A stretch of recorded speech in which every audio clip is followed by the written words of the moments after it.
Olá a todos, de volta à nossa caminhada com Jesus.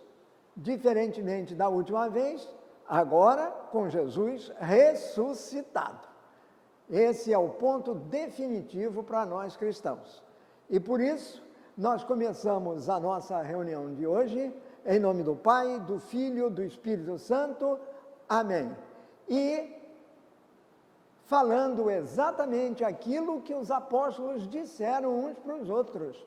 Quando os discípulos de Emaús chegaram à casa onde eles estavam reunidos, na manhã da ressurreição, contaram a história de que Jesus tinha aparecido para eles, de que maneira isso tinha acontecido, e aí os discípulos que estavam lá na casa rebatem a história dos de Emaús, complementando-a, dizendo: verdadeiramente o Senhor ressuscitou e apareceu a Simão. De maneira que a ressurreição de Jesus sempre foi verdadeira, real, palpável para os discípulos. E é isso que nós vamos ver agora. Então, para que nós possamos caminhar com firmeza pela estrada de Jesus ressuscitado, vamos fazer da maneira como ele próprio nos ensinou, nos dirigindo ao seu Pai, que é nosso Pai por causa de Jesus, e que o ressuscitou dos mortos para a nossa alegria, a nossa esperança, a nossa salvação. Pai nosso que estás nos céus, santificado seja o vosso nome. Venha a nós o vosso reino. Seja feita a vossa vontade, assim na terra como no céu. O pão nosso de cada dia nos dai hoje. Perdoai-nos as nossas ofensas, assim como nós perdoamos os que nos têm ofendido. E não nos deixeis cair em tentação, mas livrai-nos do mal.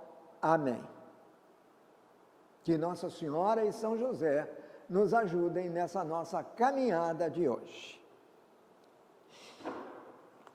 O texto base para a nossa reflexão na caminhada de hoje é um texto de São João. Poderia ser o texto de Mateus, poderia ser o texto de Lucas, mas vamos nos utilizar de São João, porque ele é mais profundo e ele mostra algumas coisas que os outros evangelistas não mostram. Por quê?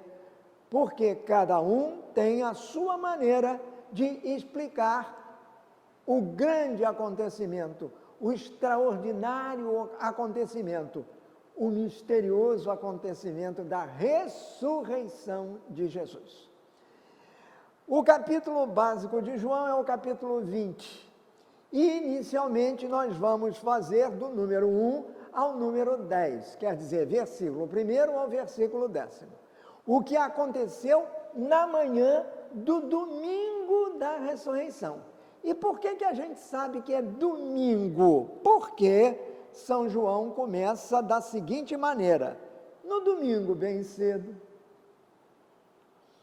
quando ainda estava escuro, Maria Madalena foi até o túmulo. Então vamos começar por aí. No domingo bem cedo. Na realidade, o texto original não fala em domingo. Ele fala assim: no primeiro dia da semana. O primeiro dia da semana é o domingo. Então, nessa tradução aqui, que é nova na linguagem de hoje, o autor da tradução, o que preparou isto que aqui está, simplesmente já foi colocando: primeiro dia da semana é o domingo. Então, isto nos remete ao que nós vamos ver agora. Então, tudo começa no domingo. Ora, até então, o grande dia dos judeus é o sábado. é o Shabat, que foi aquele dia em que, tendo terminada a obra da criação, o Gênesis nos conta isso, Deus descansou. E esse era o 7º dia. Acontece que, quando Jesus, o Filho de Deus, vem, morre na cruz, é sepultado e ressuscita, isto acontece no 3º dia. O 3º dia vem a ser o primeiro dia da semana. E o primeiro dia da semana é exatamente o domingo. Tanto que a palavra domingo, em latim, é assim, Domini dies. Domini dies significa exatamente o dia do Senhor. Então, o primeiro dia da semana, que é o domingo, passou a ser para nós, a partir da ressurreição, o dia do Senhor. Por isso é que nós nos reunimos em comunidade para quê? Para fazermos memória da paixão, da morte e ressurreição de Jesus. O altar significa exatamente isso. O altar é a cruz. É onde Jesus renova, onde fazemos memória da morte de Jesus. Quer dizer, Jesus renova o seu oferecimento na cruz, na hora da celebração eucarística. É justamente a liturgia eucarística. É Jesus morrendo na cruz de novo, para depois ressuscitar. Muito bem, então o domingo passou a ser para os cristãos, já era o primeiro dia da semana, passou a ser o dia fundamental. Nós iniciamos a nossa semana, fazendo memória da morte e ressurreição de Jesus. A ressurreição não tem sentido sem a morte. E a morte de Jesus só tem sentido porque ele ressuscitou. Senão, não teria sentido. De maneira que o domingo aparece assim. Então, chama-se domingo o dia do Senhor. E como Jesus ressuscitou num domingo, no primeiro dia da semana, passou a ser o domingo. A ressurreição de Jesus representa a passagem dele da morte para a vida. Passagem. Isto é que se chama ressurreição. Ele volta novamente à vida, mas a uma vida diferente daquela que ele tinha vivido até então. É esta passagem da vida antiga para a vida nova, da vida dominada pelo pecado e, consequentemente, pela morte, para a vida real, verdadeira vida, a vida eterna, que é a vida em plenitude. É esse o Jesus que surge no domingo da ressurreição. E como é passagem, nós damos o nome de Páscoa. Páscoa, em hebraico, significa isto, passagem. Só que lá atrás era a passagem do Mar Vermelho, quando eles celebraram a primeira Páscoa. Para nós, esta passagem chama-se Páscoa. Portanto, nós temos nesse dia, nós comemoramos o domingo de Páscoa. Quer dizer, domingo de Páscoa. Esse domingo de Páscoa é tão importante, mas tão importante. Ele tem um caráter tão definitivo que a celebração não se faz num dia só. Ocupa toda a semana, 8 dias. Então vai daquilo que nós chamamos de domingo de Páscoa até o domingo seguinte, que é o próximo domingo. Então agora, só para balizar bem, começou o domingo de Páscoa, caiu no dia 9 de abril. E esse domingo de Páscoa vai até o domingo 16 de abril. Portanto, como se incluem os dois, nós temos 8 dias. Por isso que esse tempo que decorre do domingo da ressurreição até um domingo seguinte, chama-se oitava. A oitava da Páscoa é o que nós estamos vivendo. Então, logo a seguir, veio a segunda-feira, depois do domingo, veio. Hoje é a sexta-feira. Nós não dizemos sexta-feira depois da Páscoa, não. Sexta-feira na oitava da Páscoa. Por quê? Porque a Páscoa é o evento mais importante da nossa vida de fé, da nossa vida cristã. Então, ele não se contém num único dia, que é o domingo da ressurreição. Este domingo da ressurreição, ele se estende por 8 dias. Então, este período que neste ano foi do dia 9 de abril, domingo passado, domingo de Páscoa, irá até domingo que vem, que é o dia 16, quando então se iniciará a segunda semana, aí sim, da Páscoa. A primeira semana não diz depois da Páscoa, não, disse na oitava da Páscoa. Oitava quer dizer 8 dias em que é celebrada a memória da ressurreição de Jesus, ou seja, a alegria que provém desse fato absolutamente extraordinário é de tal ordem que não pode ser comemorada num único dia. Vai até lá o fim. E isso acontece com pouquíssimas solenidades no calendário do ano litúrgico. Por exemplo, o Natal é outro, que nós temos a oitava do Natal. Quer dizer, por quê? Porque é o Natal. Então, são 8 dias em que se comemora. Pentecostes, 8 dias que se Pentecostes. Muito bem, então essa primeira etapa a partir da ressurreição chama-se oitava da Páscoa. Estamos na oitava da Páscoa ainda, até domingo. Na segunda-feira seguinte, dia 17, será a primeira segunda-feira da segunda semana da Páscoa. Já entra aí.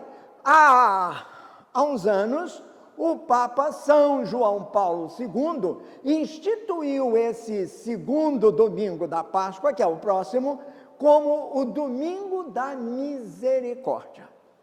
É aquele do coração de Jesus, de onde saem o sangue e a água e o sangue. É a misericórdia de Deus derramada sobre nós.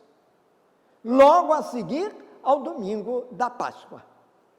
Mas esse será o segundo. Pois bem, então, desse domingo, que é o domingo de Páscoa, o tempo pascal, ele se prolonga, porque é exatamente o maior tempo da igreja. É aquele em que nós celebramos a ressurreição de Jesus. Se não fosse a ressurreição de Jesus, se Cristo não tivesse ressuscitado, diz São Paulo, vã seria a nossa fé. Não adiantaria nada. Então, do domingo de Páscoa até o domingo de Pentecostes, até o domingo de Pentecostes, do domingo de Páscoa ao domingo de Pentecostes, vão se passar 50 dias. Por isso é por isso que se chama Pentecostes. Pentecostes é este período o Pentecostes é o período de 50 dias que vai no ano litúrgico do domingo de Páscoa até lá o domingo de Pentecostes. Então, para nós este ano, o domingo de Páscoa foi no dia 9 de abril. o domingo de Pentecostes vai ser o dia 28 de maio. O dia 28 de maio. É claro que mais para frente nós vamos voltar a falar disso daqui, para a gente entender algumas coisas que existem nesse período. Ora, todo este período que vai do domingo de Páscoa ao domingo de Pentecostes é chamado de tempo pascal. Ou seja, a liturgia é toda a liturgia da alegria. A alegria que vem da ressurreição de Jesus. Então, esse tempo que nós vamos viver agora, todas as orações, os cânticos, os salmos, estarão relacionados com esse grande e misterioso acontecimento. Jesus ressuscitou. E isto, a ressurreição de Jesus, aconteceu quando? Num domingo. Como diz São João, no primeiro dia da semana. Ou seja, o domingo. E assim nós temos o tempo pascal. O tempo pascal, ele se estenderá por 6 semanas e mais alguns dias. E no final, aquele que seria o 7º domingo da Páscoa, quer dizer, o 7º domingo do tempo pascal, para nós, só aqui para nós, é o domingo da Ascensão do Senhor. Eu estou dizendo para nós porque isso é só no Brasil. A Ascensão do Senhor, ela tem que bater exatamente nos 50 dias. Isto vai acontecer numa quinta-feira anterior ao Pentecostes. Então, deve ser lá para o dia 25 de maio, a Ascensão. No calendário litúrgico é na quinta-feira. Nós, no Brasil, a Igreja do Brasil, recebeu uma autorização especial lá do Vaticano para comemorá-lo no domingo seguinte.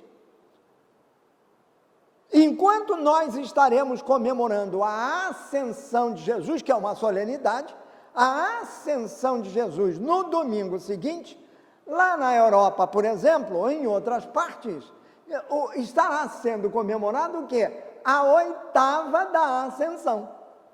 Por que a 8ª é o domingo na 8ª da Ascensão? Por quê? Porque a Ascensão é uma solenidade maior. Então, ela também se estende mais um pouco.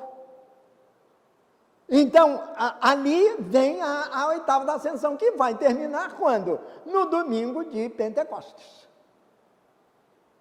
O Pentecostes cairá sempre num domingo.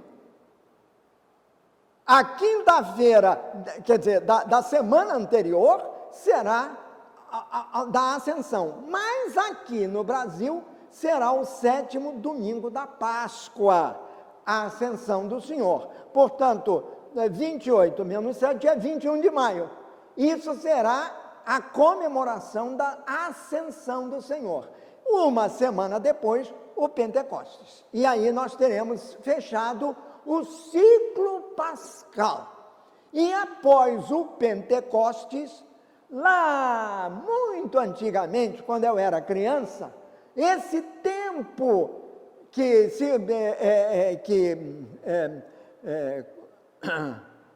que era composto de 24 domingos a seguir do Pentecostes era chamado de tempo depois de Pentecostes. Hoje em dia não.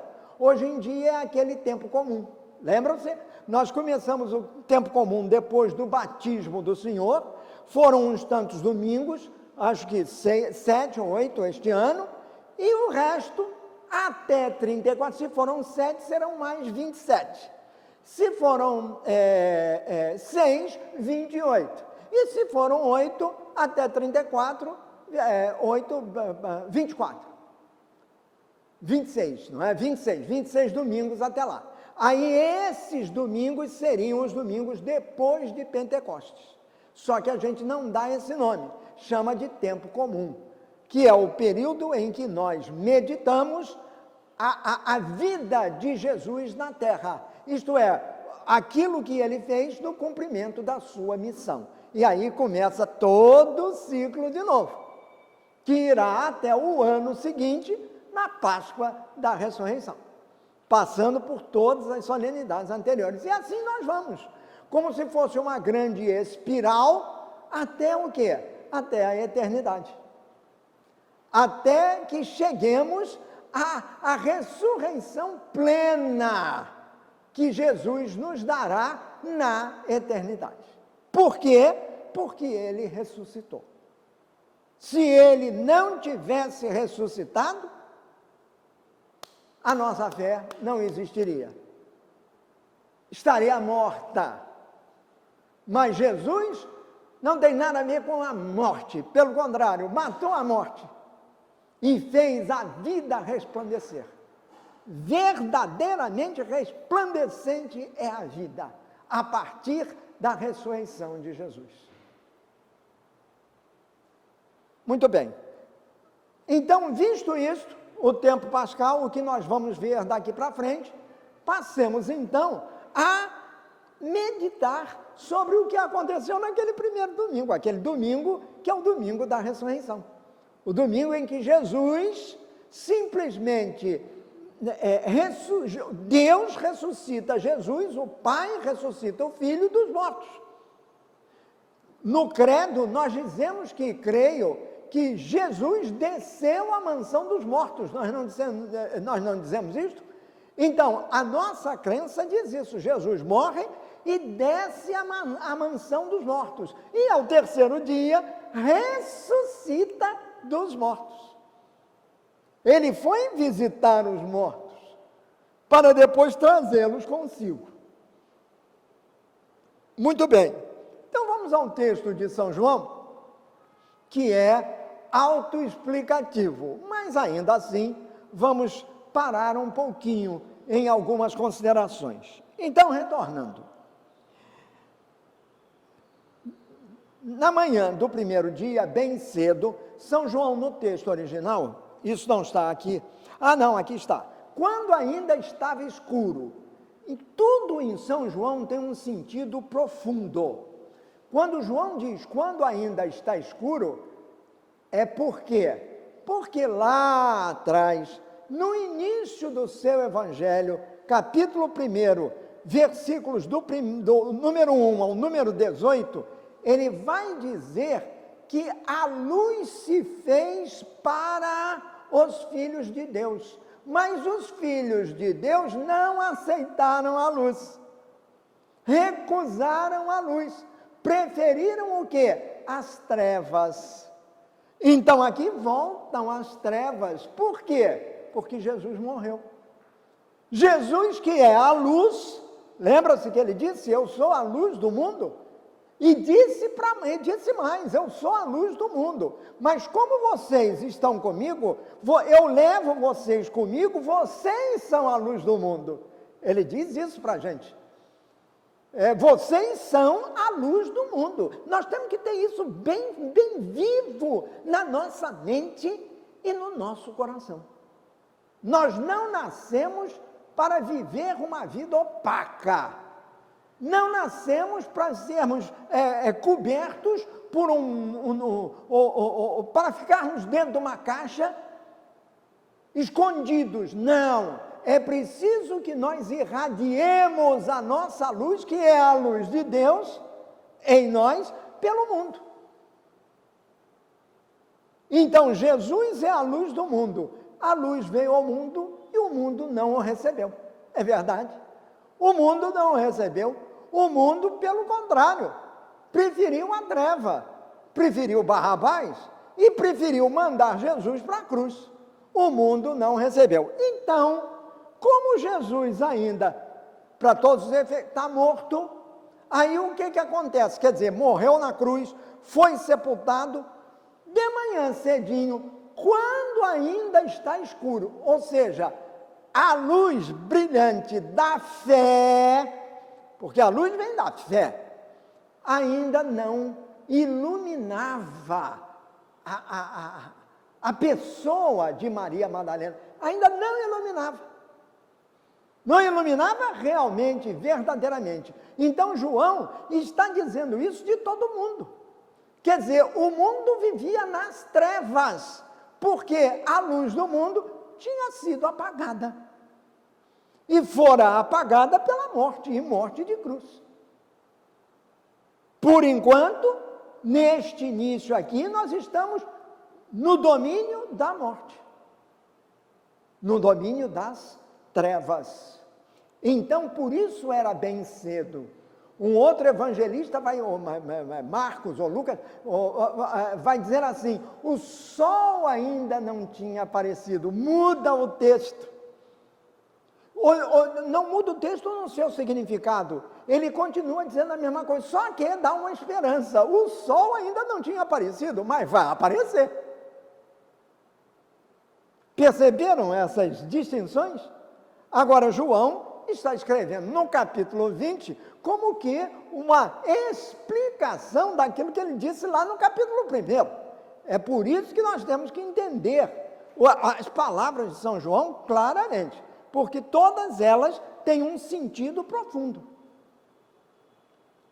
Maria Madalena, surge então o nome de Maria Madalena, que já era conhecida.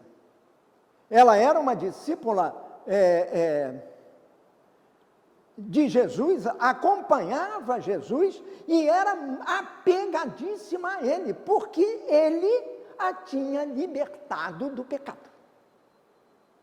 Não vamos entrar aqui em detalhes sobre Maria Madalena, mas ela era uma das mais atuantes, um dos mais atuantes membros daquela pequena comunidade, daquela pequena grei que seguia Jesus.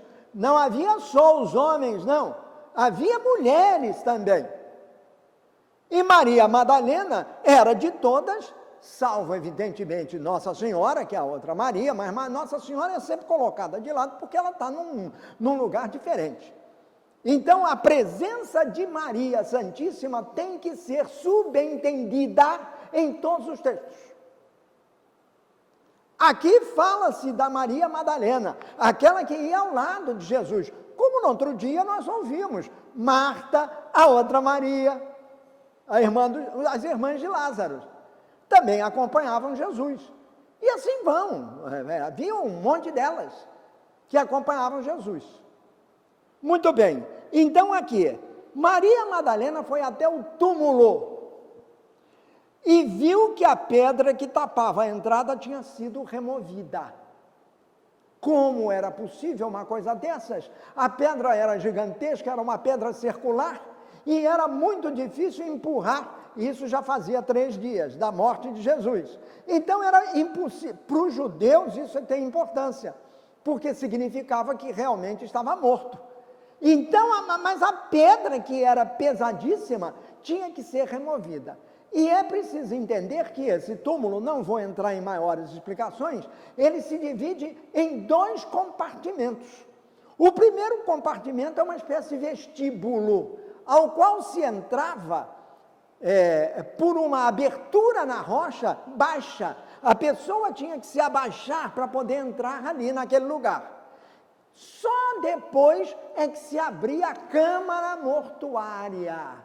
Era algo semelhante, digamos, a uma das pirâmides, em que também acontece a mesma coisa, é o mesmo estilo. Então, esse foi um túmulo novo, no qual puseram o corpo de Jesus.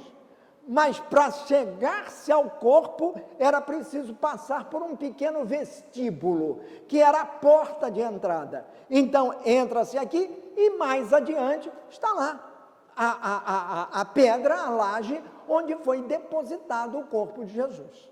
Isso tinha sido visto na sexta-feira. Agora todo mundo viu isso. Os que acompanhavam viram. O túmulo pertencia a José de Arimateia, então que era um discípulo de Jesus em segredo. Mas foi ele que pediu a Pilatos que o corpo de Jesus fosse retirado da cruz para ser devidamente sepultado. E foi o que aconteceu. Levaram o corpo de Jesus para esse túmulo que era de propriedade do seu José de Arimateia e lá puseram o corpo de Jesus. Isso foi visto. Ora, e depois rolaram uma pedra, a pedra que tapava a entrada, esse vestíbulo. Eu estou dando toda essa explicação para o que vem depois, nessa manhã de domingo. E quem estava à frente delas foi exatamente esta Maria Madalena, porque ela era muito apegada a Jesus. Ela era uma espécie de líder, digamos assim, das mulheres. Aquelas que faziam o serviço para os apóstolos, segundo os costumes da época. Mas Maria Madalena era profundamente apegada a Jesus por tudo que Jesus tinha feito por ela. E o que Jesus fez por ela? Livrou-a das amarras, dos grilhões, da escravidão do pecado. E ela resolveu seguir Jesus, portanto, aceitou a nova vida, a vida da liberdade, que o cristão tem. Cristão é o que segue Jesus, que o cristão tem a partir desse segmento, dessa fé, dessa confiança em Jesus. Maria era totalmente devotada a Jesus, e aí Deus lhe concede esta primazia de ser a primeira a chegar ao túmulo onde estava Jesus. Tanto que ela vê a pedra rolada. Aí, ao ver a pedra rolada, ela foi correndo até o lugar onde estavam Simão Pedro e o outro discípulo, aquele que Jesus amava, e disse: tiraram o Senhor Jesus do túmulo e não sabemos onde o puseram. Não sabemos por quê? Porque havia mais duas com ela. Não sabemos onde o puseram. Então, resumindo isso, Maria Madalena vai manhã cedo, quando ainda estava muito escuro, quer dizer, estão nas trevas, na escuridão da fé. É preciso a gente entender isso, porque muitas vezes nós estamos num dia ensolarado, mas na escuridão da fé, porque não acreditamos, porque temos dificuldade de aceitar a presença de Jesus crucificado e ressuscitado na nossa vida. Estamos como a Madalena naquele dia. Mas ela vê o túmulo, ela é apaixonada por Jesus. Quando diz que ela vê a pedra tirada, e depois, pelo que nós acabamos de ouvir, que ela foi lá falar com o Pedro e o João, diz o outro discípulo, aquele que Jesus amava, esse é o texto. É porque João está falando dele mesmo. Esse discípulo que Jesus amava é São João, o autor do Evangelho. E Pedro, que é o chefe. Lembram-se? Tu és Pedro e sobre esta pedra construirei a minha igreja. Pedro é o chefe e é reconhecido como tal, o líder daquela pequena comunidade de homens e mulheres, seguidores de Jesus, os primeiros que se puseram no caminho com aquele que disse ser o caminho, a verdade e a vida. Por quê? Porque esses homens e mulheres acreditaram que Jesus era a verdade e que Jesus era, sobretudo, a vida. Muito bem. Então, a Madalena, e São João centra a sua narrativa sobre o que aconteceu nesse dia, e outra coisa, do qual ele é testemunha, né? Testemunha ocular. Ele vivenciou isso. É diferente de São Lucas, que não estava aqui. É diferente de São Mateus, que também não estava aqui. É diferente de São Marcos, que também não estava aqui. Aliás, nessa época, nenhum deles tinha o São antes deles.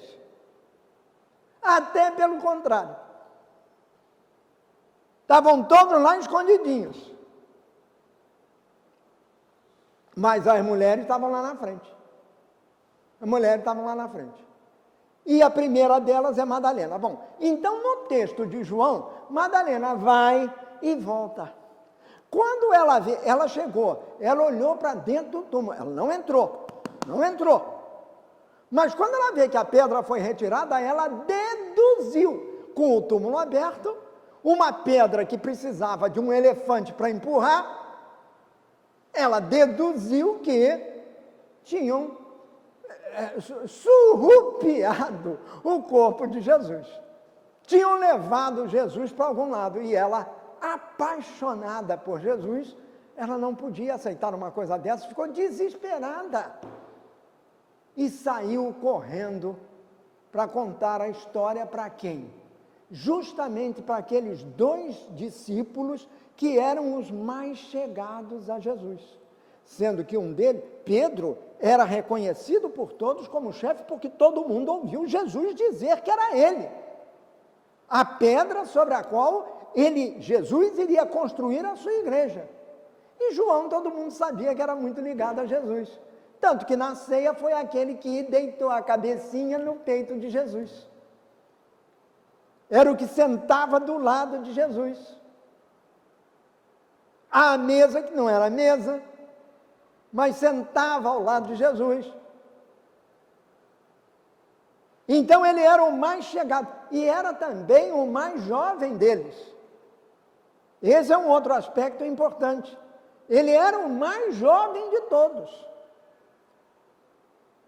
Tanto que de todos ele vai ser o último a ir para a casa do Pai, ou seja, a morrer, com mais de 100 anos de vida. Então, o que acontece?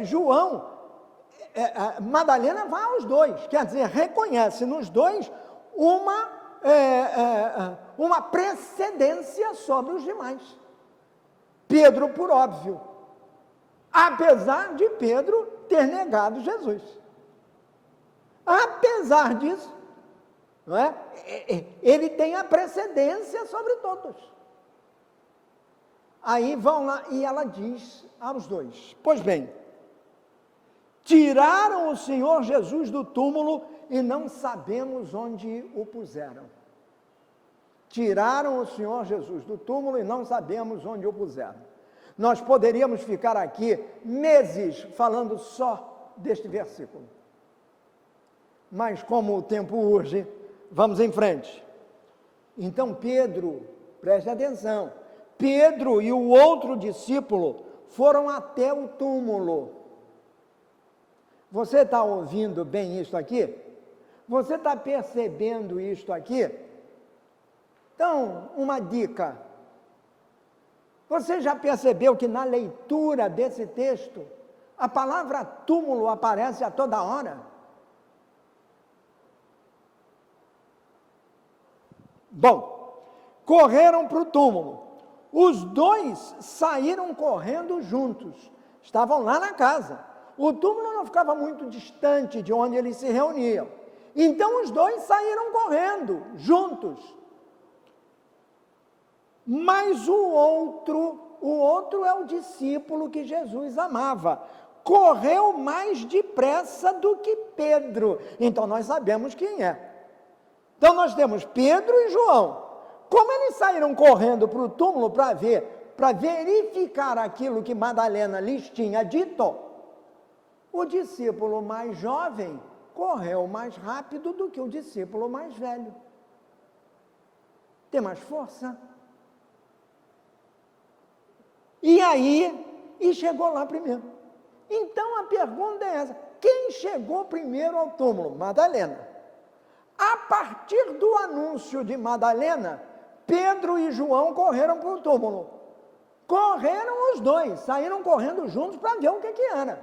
Por quê? Porque estavam atraídos, porque amavam tanto o mestre, que queriam ver o que tinha acontecido. Porque até então alguém tirara o corpo de Jesus de lá. Foi isso que Maria disse, Maria Madalena. Agora, na corrida, quem ganhou a corrida? O mais jovem, evidente, chegou primeiro. Então, João chegou primeiro. Muito bem, ele se abaixou, lembram-se daquilo que eu disse, que tem um vestíbulo? tem a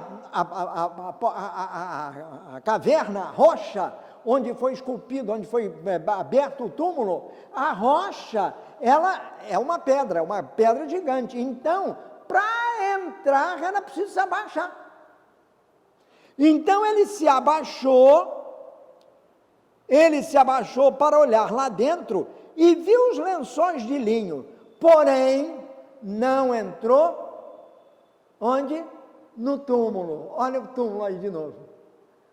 Em outras palavras, João chega, ele entra no vestíbulo, ele passa assim por baixo, ele entra no vestíbulo, aí depois abre-se a rocha para o túmulo. Onde está o túmulo? Quer dizer, a pedra, né? Onde depositava o corpo. Aí ele olhou lá para dentro, mas não entrou. Não entrou. Você já imaginou? Ponha-se no lugar. Você teria entrado? A morte é apavorante. E quando um cadáver está lá e já não está mais, o que aconteceu? Ele não entrou. Mas ele não entrou, porém, viu, mas Pedro, que chegou logo depois, entrou. Então, a comparação, Pedro é o mais afoito, Pedro é o que dá o passo à frente, Pedro é o que fala primeiro, e às vezes fala um monte de abobrinhas, um monte de besteiras, no mais das vezes. Mas ele entra primeiro, porque ele está naquela ansiedade. Não esqueça que pesava sobre Pedro a negação de Jesus. Embora tudo que nós sabemos agora dos outros evangelhos. Ele já tinha sido perdoado por Jesus. Porque Jesus é misericórdia em pessoa, é o perdão encarnado. Então Pedro, ao contrário do outro, o outro não entrou, mas Pedro entrou. Quer dizer, João não entrou porque deu precedência a quem? A Pedro. Na realidade, João não entrou porque Pedro era o mais velho e Pedro era o chefe. Então, quem entra na frente é o mais velho. Quem tem precedência é aquele que recebeu a direção, não é? O comando daquele pequeno grupo do próprio Senhor Jesus. Pedro, e também porque Pedro é mais afoito. Pedro entrou.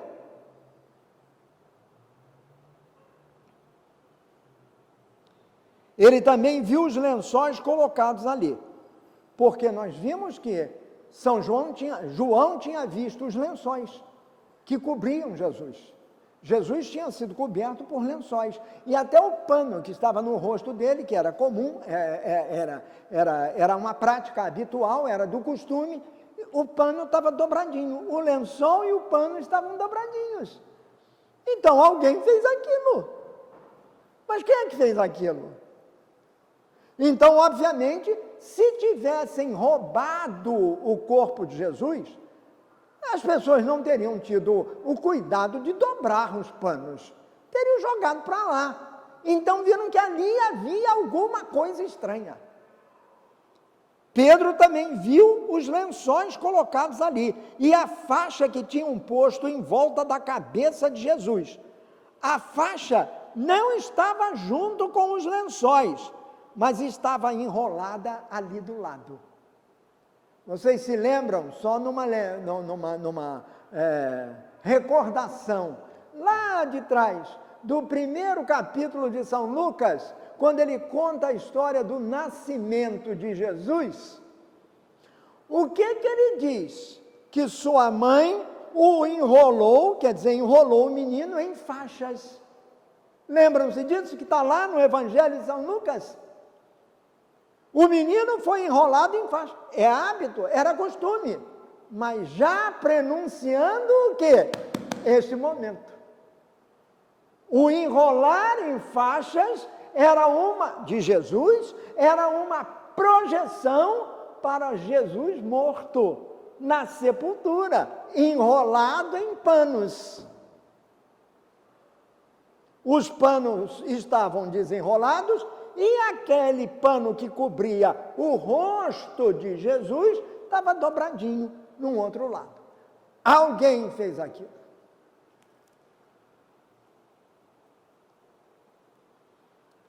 Aí o outro discípulo, agora é João, o outro discípulo que havia chegado primeiro, João chegou primeiro, também entrou no túmulo. Então ele só entrou no túmulo, olha o túmulo aí outra vez, ele só entrou no túmulo depois de Pedro.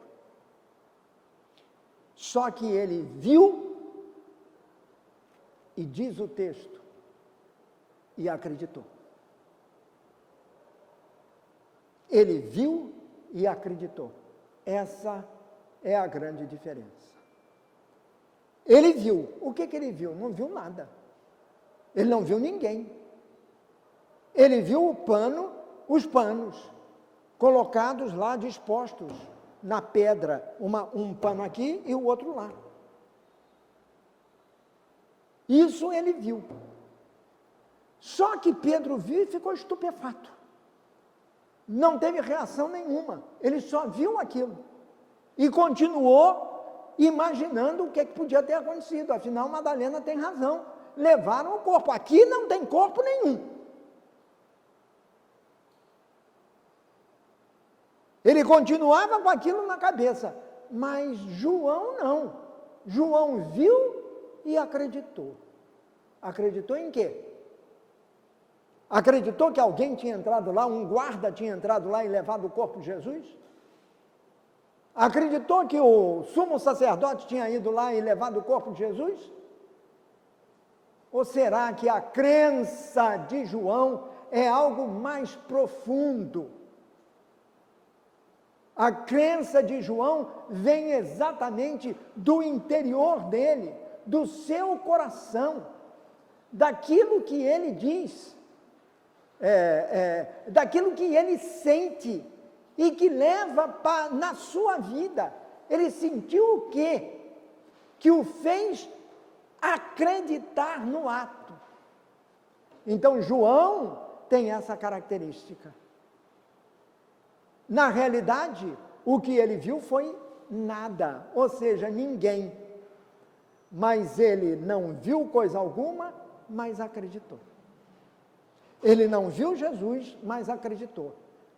Nós sabemos, evidentemente, que ele acreditou que Jesus devia ter ressuscitado.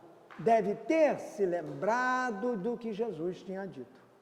Porque João não pensava apenas com a cabeça. O que ia à sua razão, o que ia à sua mente, saía do seu coração. João via com os olhos do coração. E essa é a grande pergunta que se faz para todos nós, a começar por mim. Como é que eu vejo Jesus? E Jesus ressuscitado, eu não estou vendo aqui.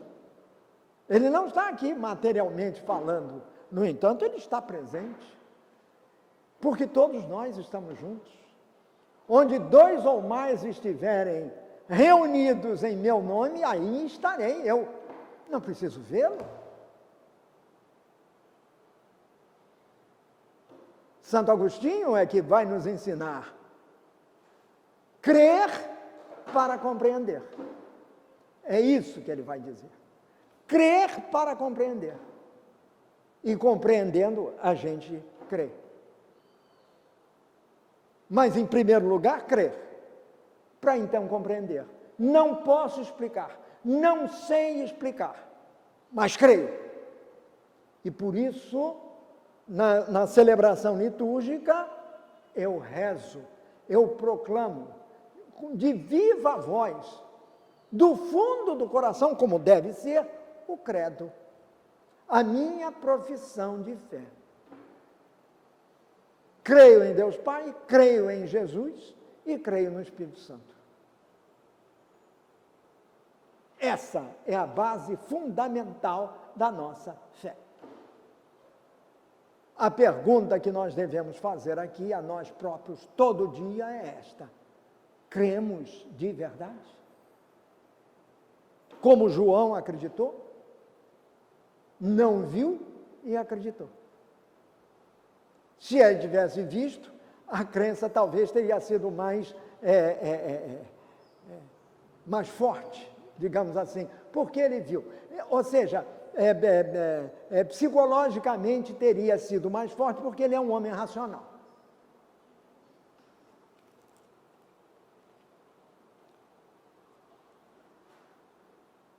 São João é o próprio.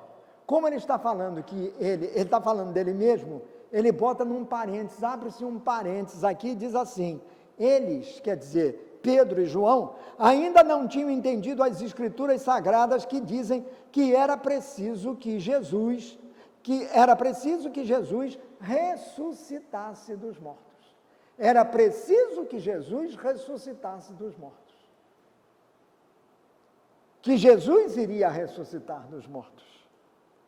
E aí os dois voltaram para casa. Foi exatamente isso que eles fizeram. Então, nessa parte da manhã, nós temos isto que está aqui na parte da manhã. Temos Maria Madalena, temos Pedro e João, e temos o quê? O túmulo vazio. O túmulo está vazio. Várias hipóteses materiais, concretas, a que somos levados pela nossa consciência, pela nossa racionalidade. Mas sem deixarmos de ser racionais, devemos ser como João. Viu e acreditou. Então você tem aqui ver e crer. João viu e acreditou. Viu o quê? Que estava tudo vazio, mas acreditou que o Senhor tinha ressuscitado. Então nós estamos num domingo, na parte da manhã desse domingo. Nesse mesmo domingo, muitas outras coisas aconteceram nesse domingo, muitas outras coisas, mas nós estamos apenas limitados aqui pelo relato de João, que é uma testemunha ocular. E vendo assim por alto, eu já estou dizendo, a gente podia parar aqui em 2, 3 palavras e ir o ano inteiro, só com elas. Mas, por enquanto, deixemos assim, só pegando os pontos, alguns tópicos importantes. Amanhã da escuridão, amanhã do encontro do túmulo vazio, amanhã em que as mulheres são as primeiras a chegar. Madalena chama Pedro e João, ela se dirige especificamente aos dois e todos concordam, os evangelistas são acordes nesse aspecto. Ela é a primeira e é ela que se dirige aos dois apóstolos mais chegados de Jesus, vão correndo para o túmulo. Pedro, o mais velho, vai, claro, tem mais dificuldade para correr, devia ser até mais gordão, está entendendo? E o João era mais esguio, era um garoto, então era mais esguio. Chegou na frente, mas por atenção, por respeito, por consideração a Pedro, ele fica esperando do lado de fora. Não é permite, ele simplesmente, por deferência, ele espera do lado de fora. Ele olha, ele vê, mas não entra. Quem entra, quer dizer, aquele que tem que dizer, sim, aconteceu isso. Não aconteceu isso, é Pedro, porque Pedro é o chefe. A palavra de Pedro é que é fundamental para aquele grupo. E ele continua falando pelo Papa. Como é que a igreja hoje ouve o Papa? A igreja que eu estou dizendo, a instituição, não. Eu estou dizendo você e eu. Porque é preciso nós entendermos que a igreja somos nós. A igreja não é um edifício só. Ali é o templo do culto. Mas a igreja verdadeira, aquela que o Papa convocou desde o início a estar em saída, só pode sair, imagina, se o prédio de São José e Nossa Senhora das Dores saísse andando aí pela rua, não tem condição. Mas ele sai andando quando nós andamos. E nós proclamamos que verdadeiramente Jesus ressuscitou. Então é exatamente essa igreja que tem que ver como João e crer. E anunciar a sua crença. Com a coragem de Maria Madalena. Com a coragem das mulheres. Ela tem que fazer isso. Porque essa é a sua missão. A nossa, porque fomos batizados e no nosso batismo recebemos essa missão.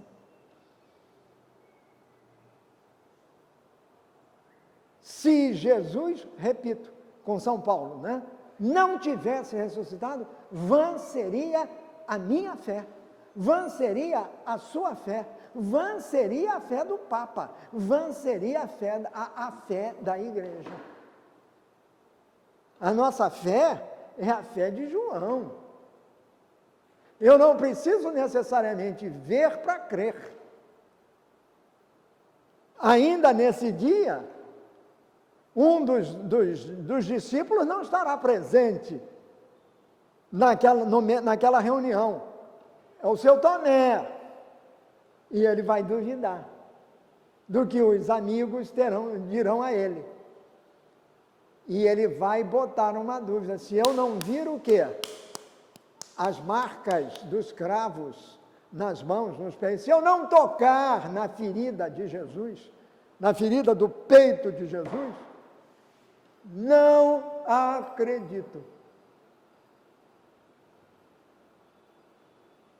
Ou seja, só acredito se ver. E se não vir, eu preciso tocar. Então é preciso eu ver e tocar para crer. Não é assim que nós agimos? Nós somos Tomés. Por isso criamos aquela história do ver para crer. Esse é o nosso dístico, ver para crer. Eu só acredito naquilo que eu vejo, naquilo que eu seguro, naquilo que eu toco. João não agiu assim, não. Ele viu o túmulo vazio, mas ele acreditou. Comparativamente com Pedro, nós vamos saber que Pedro não é que não tenha acreditado, mas estava em dúvidas. Porque para Pedro era preciso tocar na coisa material. Aí Maria Madalena, bom, essa evidentemente ela não tinha como chegar a conclusão nenhuma.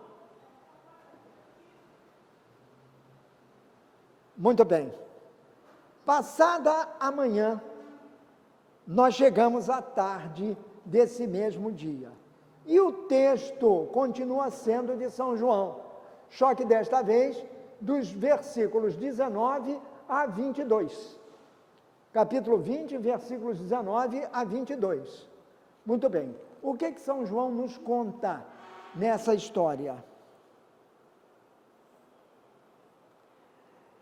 Naquele mesmo dia, naquele mesmo domingo, à tarde, portanto, deixamos a parte da manhã e vamos para a tarde. É o mesmo domingo, é o domingo da ressurreição, só que na parte da tarde. Aí vem uma explicação fundamental. Os discípulos de Jesus estavam reunidos de portas trancadas. Os discípulos de Jesus estavam reunidos de portas trancadas com medo dos judeus. Então, note bem, enquanto as mulheres não tiveram medo nenhum de afrontar e de enfrentar os judeus, os homens não. Esses estavam reunidos naquela sala, com medo dos judeus. E o medo era tanto que os levara a trancar as portas. As portas estavam trancadas e o coração idem. Não apenas as portas estavam trancadas, as portas são uma indicação em São João de que o estava trancado.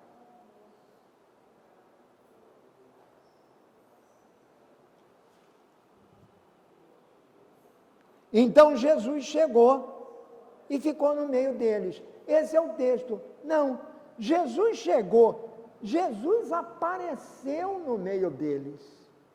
Esse é o texto original. Aqui, a tradução foi para Jesus chegou, sim, mas ele aparece chegando. Ele aparece no meio deles, ele surge no meio deles. Então a pergunta é a seguinte: como é possível isso? Como é que é possível um homem, porque ali estava um homem, como é possível um homem simplesmente se materializar na frente de todos eles? As portas estavam trancadas. Quer dizer, se entendermos que as portas trancadas são as portas do nosso coração, para Jesus, a tranca não existe. Você está com o coração trancado, não interessa, Jesus entra. Porque Jesus te quer, porque Jesus te ama. Porque Jesus quer que tu sejas um com Ele. Então Ele não fica esperando que tu vás a Ele. Não! Ele é que vem a ti. Vem a nós. Jesus aparece. Eu acho isso interessante porque antes São João diz que as portas estavam trancadas. Ora, na nossa concepção, e não pode ser diferente, o que acontece? A gente toca a campainha. Não tocou campainha nenhuma. Ou a gente faz assim, bate na porta, ninguém bateu na porta. E hoje em dia, ainda tem uma câmera de televisão na portaria para ver quem é que está chegando. Não tinha câmera de televisão nenhuma. E, no entanto, Jesus apareceu. Claro que isso tem um significado, e tem um significado profundo, porque é um significado teológico. Mas, por hora, nós não vamos entrar nisso. Apenas que Jesus apareceu. E o que é, porque São João também não faz maiores comentários, ele só joga isso. E aí ele diz assim: Jesus chegou e ficou no meio deles e disse. Então Jesus disse. Então é alguém que fala. E disse. O que ele diz? Shalom. Shalom, que quer dizer a paz esteja com vocês. Shalom significa paz. Aqui também cabe uma explicação que é importante. Essa palavra shalom é uma saudação em hebraico. Ela significa paz, a paz esteja com você. Toda vez que um judeu chegava na casa do outro, ele dizia shalom, ou seja, a paz. Ele é o portador da paz. Isso era uma coisa natural. Agora vamos nos lembrar de um shalom inesquecível. Lá atrás, Nossa Senhora, quer dizer, Maria, já tinha concebido do Espírito Santo. Já estava com Jesus no seu ventre. O anjo Gabriel, que tinha feito o anúncio, etc., etc., já tinha se retirado. O texto prossegue, São Lucas prossegue no seu texto, dizendo que Maria partiu apressadamente para as montanhas onde morava sua prima, quer dizer, a gente diz prima, né? Mas uma parenta dela chamada Isabel, e que estava grávida, sendo já bastante idosa e estéril. E o anjo acrescentara, porque para Deus nada é impossível. e ela já está há 6 meses na sua gravidez. Aí Maria vai para a casa de Isabel. Muito bem.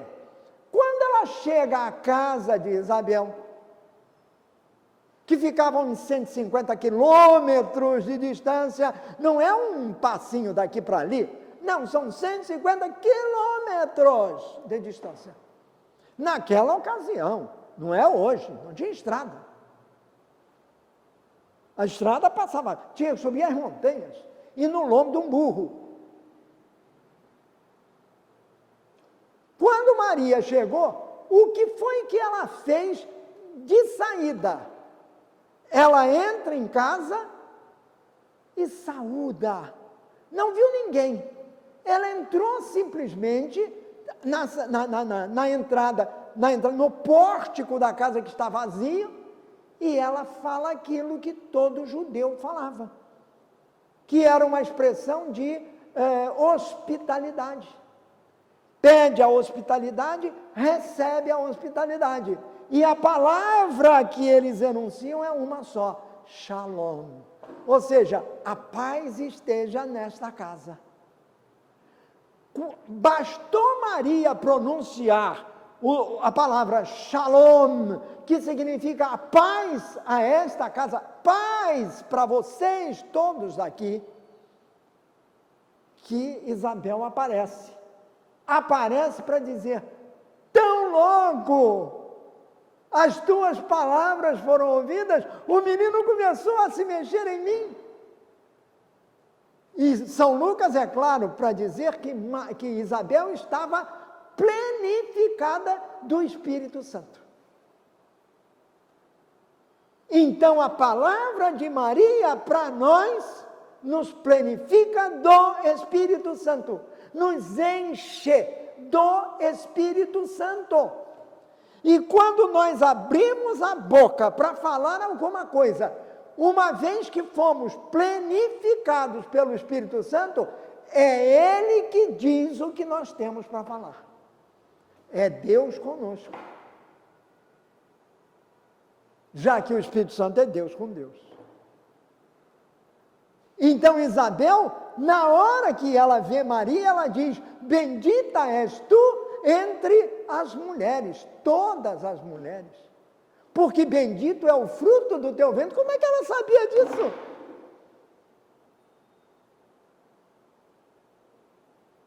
Foi o Espírito que disse. E o menino se mexeu no ventre dela, o menino que ela estava esperando. A criança, não fala menino, a criança que ele estava esperando se mexeu. Sabia-se que era um filho, porque era um filho, etc. Já tinha dito que terá um filho. Então, o menino se mexeu no ventre dela. Porque ele também ficou sob a ação do Espírito Santo. E Maria estava chegando com Jesus, já também no seu ventre, a sementinha, ali no seu ventre, já crescendo. Uma mera palavra de Nossa Senhora, quer dizer, de Maria, Shalom. Olha, muito tempo depois, Jesus vai repetir a mesma coisa. Não seria também pelo fato de que ele ouviu a mãe dele falar inúmeras vezes Shalom? Ou especialmente daquela primeira vez? Agora Jesus aparece diferente daquele que ele tinha sido antes, porque ele está ressuscitado.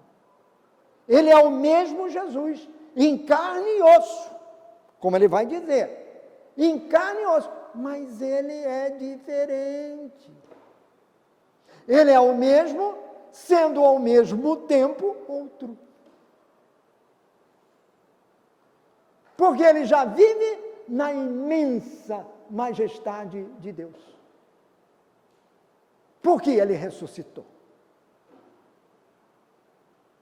A ressurreição implica na incepção, no nascimento, na gênesis de uma vida nova. Em Cristo ressuscitado, toda a criação é refeita, porque ela estava exatamente sob o domínio do pecado. E Jesus ressuscitado matou o pecado, e matando o pecado, mata a morte. Porque ele ressuscitou. Então, que beleza é receber essa palavra shalom, paz. Então, a paz que Jesus deseja aos seus amigos ali é diferente da paz que os homens desejam entre si. Alguém acredita que, terminada a guerra na Ucrânia, vá haver paz? Não é muito difícil, porque lá na Coreia ainda não existe paz até hoje. Isso para dizer o que está mais perto. E mesmo terminada a Segunda Guerra Mundial, em 1945, foi assinado o quê? O termo da rendição dos alemães. Muito bem. Porque a partir de agora é a paz. Paz para sempre. Está até durando. Mas essa paz é uma paz frouxa. É uma paz sem bases sólidas. Porque o homem não consegue dar paz ao homem. É só isso. Aliás, o próprio Cristo tinha dito que o homem é o lobo do homem.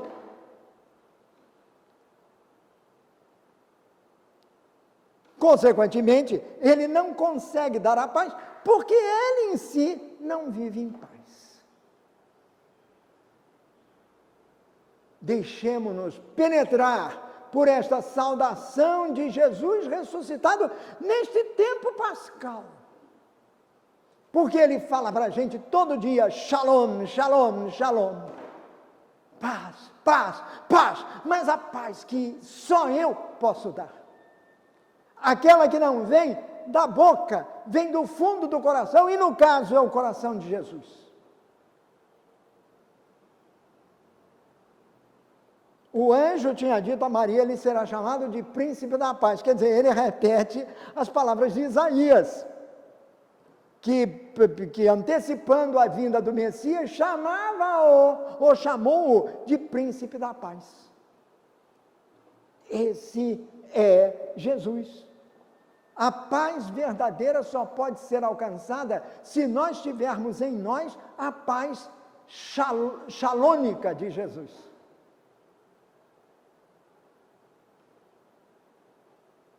Este foi o shalom, foi a saudação. A paz esteja convosco. E mais, Jesus não se limitou a falar isso uma vez, ele falou duas. Que era para deixar bem marcado, quem está concedendo a paz a vocês sou eu. Mas ninguém é capaz de dar esta paz. Eu que vocês conheceram, e o eu que vocês estão conhecendo agora, porque é o eu ressuscitado. Este é o poder do amor e da misericórdia de Deus por nós. A paz é o resultado disso, e ela vai ter consequências, como nós vamos ver aqui. Então, Jesus, eles ficaram muito... Aí, Jesus, depois de desejar paz, ele mostra o quê? As mãos e os pés chagados. Então, aparece o quê? As chagas de Jesus. Primeiro ele deseja a paz, depois ele mostra, olha aqui, eu sou o mesmo. Vocês estão vendo aquela pessoa que vocês viram ser crucificado, aquela pessoa que vocês viram morrer na cruz, aquelas pessoas que vocês viram ser sepultado. Pois hoje eu estou ressuscitado.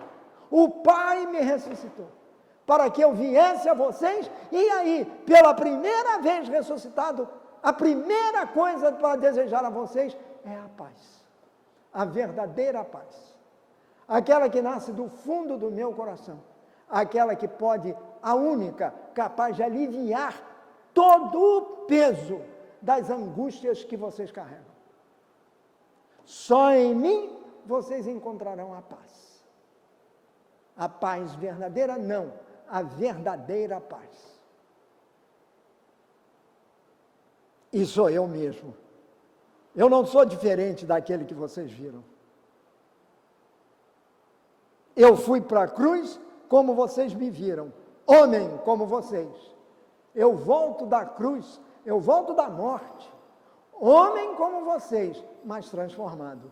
Porque é um homem adiante, uma vida diferente, uma vida à frente. A vida na paz. Shalom.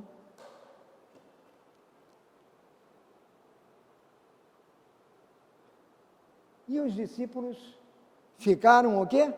Muito alegres ao verem o Senhor. Porque a paz traz a alegria. Há uma ópera do Rossini, muito engraçada, chamada O Barbeiro de Sevilha. E há um dueto entre dois personagens dessa ópera, o Conde Almaviva e o Dom Basílio. E o Conde Almaviva bate na porta do Dom Basílio, e quando o Dom Basílio abre a porta, o Conde Almaviva deseja a ele pace e gioia, que é o nome da área, pace e gioia. Aí começa um dueto muito engraçado entre os dois, porque ele fica toda hora, pace e gioia. Pois bem, aquilo ali é uma brincadeira, mas na realidade é isso que Jesus está desejando ao desejar a paz, shalom. É uma paz que nos leva à alegria. É uma paz que produz alegria. E não uma paz que nos deixa tensos até a próxima guerra. Pace e gioia, diria Jesus em italiano, paz e alegria.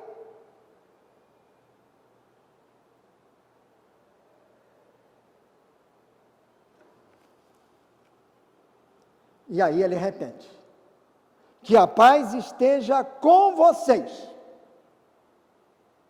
Que a paz esteja com vocês. Eles estavam muito alegres. Agora sim, novamente, que a paz esteja com vocês, para que vocês não percam nunca a alegria. A alegria de viver. A alegria da vida. Porque a morte foi vencida. Jesus ressuscitou. E aí vem o final. Aqui, para o que nos interessa agora. Não o final do capítulo número 20, mas aquilo que nos interessa, que é a consequência disso, a consequência imediata. Assim como o Pai me enviou, Jesus tinha dito que veio do céu, veio do Pai. O Pai foi que o enviara. Ele completou a missão. Ele fez tudo o que tinha que ser feito. Lembram-se de Nossa Senhora dizendo a todos, aos empregados daquela festa lá em Caná da Galileia, daquele casamento, fazei tudo o que ele vos disser. Jesus fez. Paulo apóstolo vai dizer com outras palavras, mas a mesmíssima coisa. Jesus foi obediente à vontade do Pai, e de uma obediência que o levou à morte e morte de cruz. Mas por causa dessa obediência, continua São Paulo, Deus lhe deu um nome com N maiúsculo, O maiúsculo, N maiúsculo e E maiúsculo, um nome que está acima de todo nome, e diante do qual dobre-se todo o joelho. É este Jesus que está falando. Assim como o Pai me enviou, eu também envio vocês. O Pai me enviou e eu envio vocês. Eu mando vocês. Depois soprou sobre eles e disse: recebam o Espírito Santo. Então nós temos o Pai, nós temos o Filho e agora o Espírito Santo, que é dado por Jesus ressuscitado. Recebam o Espírito Santo. Vem o Espírito Santo, é concedido por Jesus aos seus amigos, aos seus discípulos. Ele tinha prometido que mandaria o Espírito Santo. E agora ele chega e ele próprio concede o Espírito Santo aos seus discípulos. E de uma maneira igualzinha, não é nem semelhante, é igual ao que o seu Pai havia feito na criação do mundo. Ao criar o homem, Deus sopra nas narinas daquele boneco o seu hálito, o seu sopro divino. E aí, aquele boneco de barro se transforma num ser vivente. Jesus faz a mesma coisa aqui. Ele sopra sobre os seus discípulos o seu espírito. O seu espírito, aquele mesmo, veja bem, que na cruz ele diz ao Pai: Pai, em tuas mãos eu entrego o meu espírito. Pois ele volta a Jesus. E é esse espírito de Jesus ressuscitado que Jesus concede aos seus discípulos e a todos nós no nosso batismo. É o Espírito de Deus, do Deus vivo, que é concedido aos discípulos de Jesus, pelo próprio Jesus. Na tarde daquele domingo, do domingo da ressurreição. Houve uma manhã e houve uma tarde. Tudo isso aqui se assemelha ao grande relato da criação. Toda vez que Deus cria, aparece assim: houve uma manhã e houve uma tarde. Houve uma manhã e houve uma tarde. Aqui também, houve uma manhã, com todas essas coisas que nós vimos, e houve uma tarde. E é nessa tarde que o Espírito de Deus é concedido aos discípulos pelo próprio Jesus, vivo, ressuscitado. O mesmo homem que foi colocado, que foi pregado na cruz, é o mesmo homem que mostrou as chagas. Olha aqui, eu estou aqui. E São Lucas ainda vai dizer mais. Na passagem em que ele conta este mesmo episódio, ele vai dizer que Jesus... Vocês estão pensando que eu sou um fantasma? Eu não sou fantasma nenhum, não. Fantasma não tem carne nem osso. E eu tenho. Mas apesar disso, eles continuavam relutantes. Não acreditavam. Escuta aí, não tem aí pão e peixe? Me dá um pedaço. Aí ele comeu. E era como se dissesse assim: e fantasma come? Fantasma tem boca, fantasma mastiga. Cuidado para a espinha do peixe não machucar o fantasma. Jesus prova por A mais B que ressuscitou verdadeiramente. E outra coisa, que é também importantíssima, são os discípulos de Jesus as testemunhas da ressurreição. E são eles que vão dar testemunho disso. Abram nos Atos dos Apóstolos, capítulo número 4 e capítulo número 10, que são os dois grandes discursos de Pedro, esse mesmo Pedro, que vai dizer exatamente isso. Jesus ressuscitado apareceu a algumas testemunhas escolhidas por Deus, nós que vivemos com Ele e que comemos com Ele depois que Ele ressuscitou. Então Ele ressuscitou e comeu. Portanto, era um homem igual a todos os homens, mas era o mesmo, porém o outro. Porque a vida dele já estava além daquela. Era uma vida para a qual a morte não tinha mais nenhum significado. Não tinha mais peso, não amarrava mais ninguém, porque Jesus rompeu com a sua ressurreição os grilhões da morte. E esta foi a última grande batalha. foi vencida por Jesus ressuscitado. Houve uma manhã e uma tarde naquele domingo. Que haja uma manhã e uma tarde nos nossos domingos, nos nossos dias deste tempo pascal. Que nós possamos meditar a fundo sobre esses acontecimentos, a fim de que eles, penetrando em nós, sirvam para aumentar a nossa fé, para nos confirmar na crença real e porque verdadeira de que Jesus verdadeiramente ressuscitou. Como disseram os discípulos, ao ouvirem o relato dos amigos deles, aqueles que nós chamamos de discípulos de Emaús. Mas ressuscitou acrescentando um ponto importante: ele verdadeiramente ressuscitou. O que vocês estão contando é verdade. Por quê? Porque ele também apareceu a Pedro, que eles já chamam de Simão, que é o nome de Pedro. Então apareceu a Simão.